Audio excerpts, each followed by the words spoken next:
রব্বুল আলামিন প্রথম দুইটা জিনিস সৃষ্টি করলেন, একটা হচ্ছে আকল, একটা হচ্ছে আপনার নফস।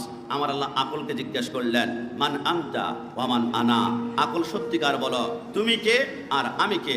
আকল বলে, আনা আব্দুক, আমি হচ্ছে আপনার বান্দা, আপনার গোলাম, আর ওয়া আনতা রব্বি, আপনি হচ্ছেন আমার রব। আমার আল্লাহ বলে, নফস এবারে তুমি আসো, বলো মান আনতা ওয়া মান আনা, তুমি কে আর আমি কে? নফস বলে, আনতা আনতা আনা আনা, তুমি তুমি আর আমি আমি।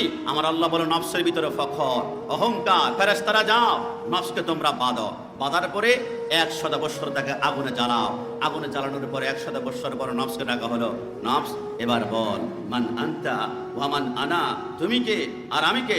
নফস এবার আবার চোখ লাল করে বলে, আনতা আনতা আনা আনা, তুমি তুমি আর আমি আমি। আমার আল্লাহ বলে, হে নফসের অহংকার কমে নাই, তাকে বাঁধো 100 বৎসর, তাকে ক্ষুধার জ্বালা আত্মচিৎকার করাবা, খাওয়া দিবা না, পানি দিবা না, ক্ষুধার্ত রাখবা, পিপাসার্ত রাখবা। 100 বৎসর পর এবার আবার নফসকে ডাকা হলো, এবার বল মান আনতা ওয়া মান আনা, তুমি কে আর আমি কে?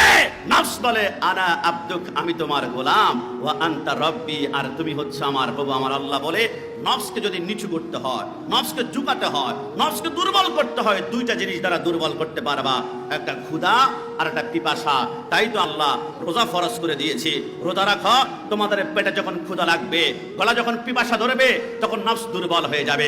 নফস যখন দুর্বল হবে, তোমার কলবে জিনা থাকবে না, ব্যভিচার থাকবে না, অন্যের হক মেরে খাওয়া থাকবে না।